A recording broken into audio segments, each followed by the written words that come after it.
Everyone, hi, it's Robin. This is my channel, Oracle Rising. Welcome here, guys. This is your first time here. Thank you so much for joining. Everyone else, thank you for being here too. Remember to like, share, and subscribe, you guys. This is still a small channel, and I'm really hoping to build a network around the world of light workers and empaths and people just on a very accelerated spiritual awakening path. So guys, welcome here. I'm going to talk about some trauma blocking behaviors.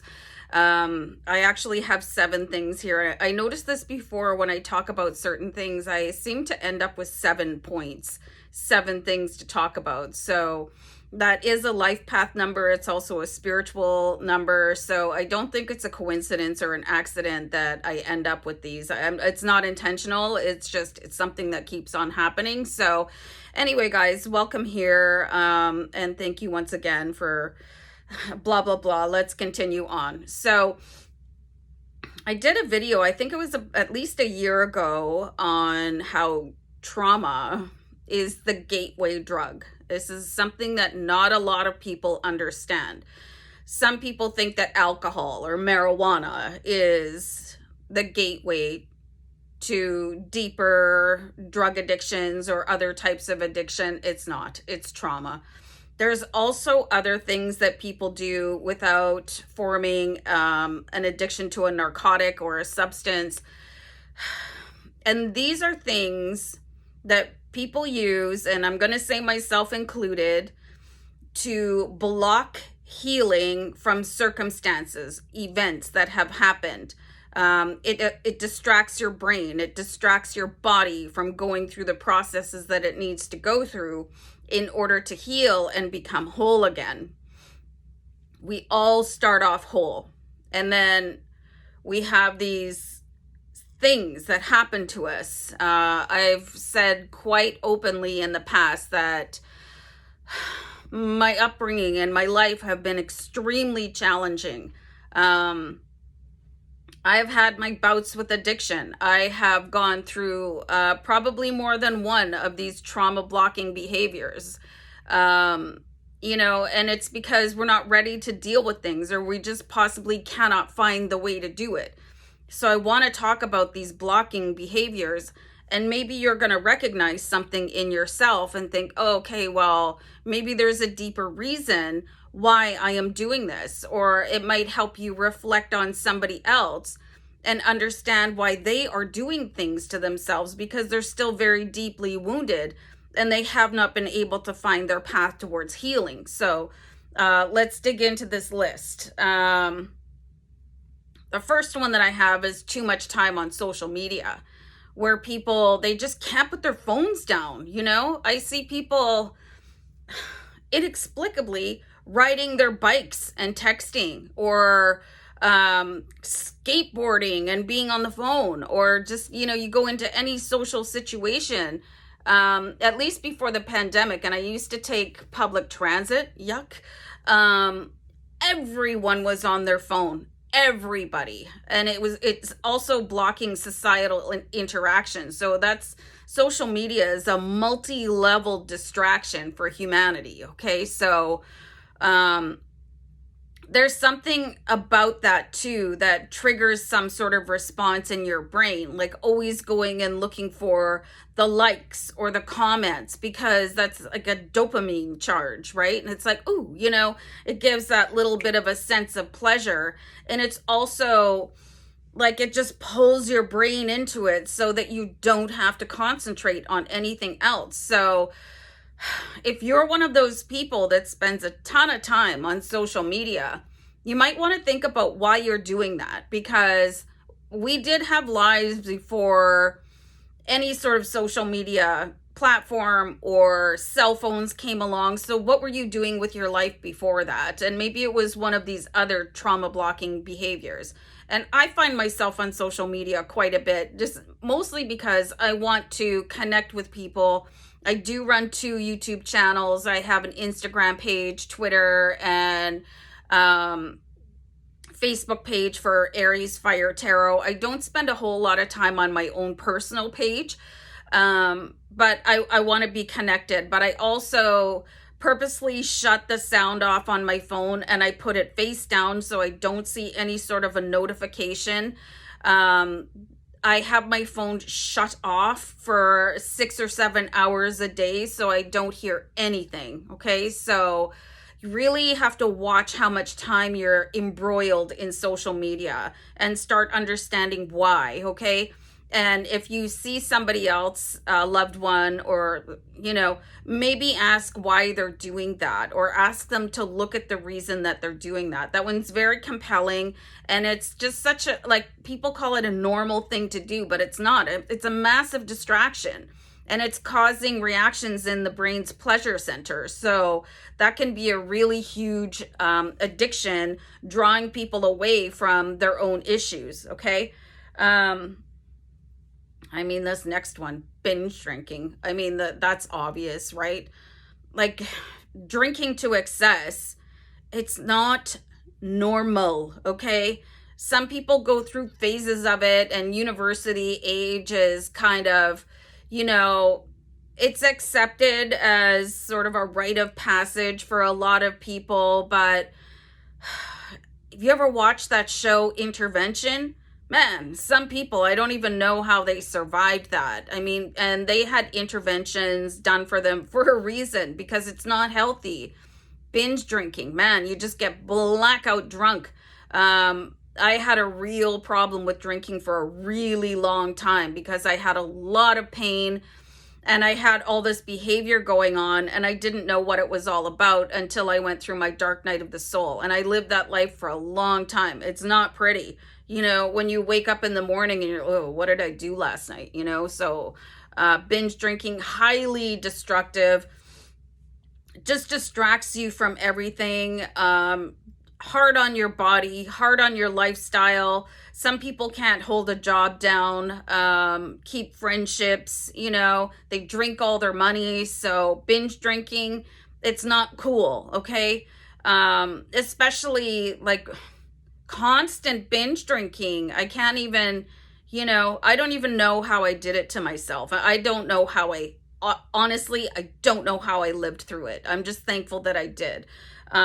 So eating mindlessly and overeating. So you see people, particularly when they might be like watching a show, watching a movie, just getting like massive bowls of chips, and that's my favorite. But just like not even aware of eating, okay?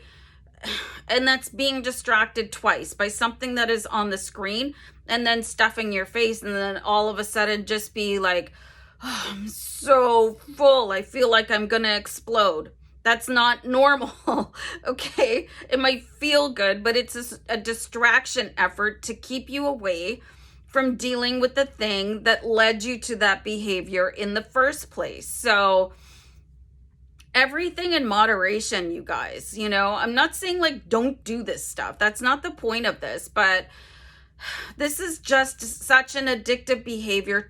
It's a distraction, okay? So maybe put things in bowls, okay? Instead of grabbing the massive bag of chips, maybe get a bowl, okay? Put the chips away for tomorrow or the next day, or buy smaller portions, because I'm really famous for opening a bag of chips and then going right to the bottom and shaking it out into my mouth. I know it's painting a pretty picture, but you know what I mean. But I don't do that all the time. That is like a treat for me. It's not what I'm going to do every night. And I do portion control on my food as well. I do meal prepping. And these are all lessons that I learned along the way to deal, because it comes to a point where the problem or the escape behavior becomes the problem. And now you've got two problems to deal with. Okay. So the fourth one, and I did this one relentlessly too, was compulsive exercise, because I grew up with this trauma of body shaming. So I always felt like I was too fat. Okay. That I had to be a size 2 to be worthy of anything. So anytime that I would eat, I would exercise. I would just like, whatever else I was doing, I was exercising. You know what I mean? If I was reading a book, I was doing leg lifts. If I was watching a TV show, I was doing like arm curls and arm exercises. Like, it was just ridiculous, you know, just to keep on. I have to be skinny. I have to be skinny. I have to be skinny. And then I realized that underneath it was the issue that I had been told that I was fat and ugly my whole life. So I did this other behavior to distract myself from it. I still exercise now, but not to that degree. Not to that degree, you know, and I've given myself my permission to love my body the way that it is. Okay. So you don't have to be a certain size to be worthy of love, your own love in particular, or anybody else's love, okay? So just keep that in mind. Feeling uncomfortable in your own company, that's a huge one, you know? Just like as if you need to be talking to people, and feeling uncomfortable in your own company can lead you to any of these other behaviors like overeating or binge drinking or spending too much time on social media. Like, what's wrong with your own company that you can't hang out with yourself? I had somebody comment on my other channel, Aries Fire Tarot. They said that I love that you self-entertain. And I'm like, well, I never really thought of it that way because I crack myself up. You know, I'm having a good time in my own company. And it took me a long time to get here. I didn't always approve of myself. And that came out in all these other behaviors. So if you notice that you're really fidgety, or, oh, I need to talk to somebody, or I need to start exercising, or I need to go out or do shopping or whatever, why are you doing that? Because you're an amazing person on your own. It's nice to hang out with other people and do all these other activities, but you are such a blessing, you know? Just be comfortable in your own skin. Find ways to do it. If it's a very, very complicated thing for you to do, set a timer, just go in short bursts, you know? It might even be very soothing to have a companion animal around you, you know? So anyway, I'm going to move on. Having to be constantly busy. It kind of turns out that I've done each and every one of these things, okay? I had a really traumatic life, okay? And I did all this other stuff to not heal, but I feel like I'm pretty healed now, which is why I'm sitting here in front of you. Having to be constantly busy, okay? So if you're sitting and you're like, oh, I can't handle this, so you have to get up and do the dishes, or you feel guilty sitting still, like, oh, I should be doing something. That's not cool, you know? You really deserve downtime. You deserve to relax. You deserve to pamper yourself, you know? It's okay to read a book for 4 hours. It's okay to splay out in the backyard in the sun all day long and let the dishes pile up. It's all right. The dishes aren't going anywhere. Trust me, I have been trying to manifest a dish fairy into my life for years. It's not happening. So it's okay to sit still. If you notice that you're starting to get really freaked out by that, that's an issue. There was a scene in that movie, 28 Days, remember, where Sandra Bullock, her character, threw those pills out the window? And that was her moment of awakening, when she actually crawled out the window and fell out of a tree and she broke her ankle or her foot or something like that.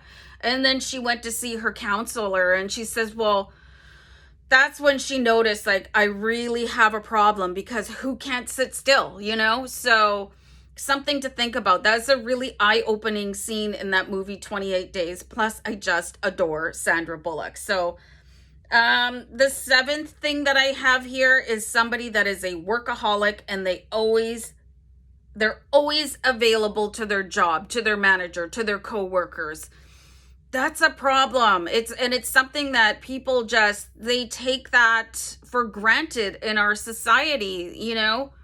Oh, you can't work 14 hours a day? Well, we're not going to hire you. That is just such, it's like, I don't want to, I'm going to say the word virus because it's coming to my mind, like where people, hey, I only had 5 hours of sleep yesterday. I barely ate. And then I worked for 12 hours and then I went to my second job. That's not cool, you know? Just always working. I dated somebody like that. Like every minute that we were together, he was on his BlackBerry, had the laptop open, like even a night of relaxing, he was just going and going and going. So we had no conversation. You know, he was not available to me. He was available to everybody in the company that he was working for, but not for me. That was a trauma behavior that I didn't recognize at the time. I took it extremely personally.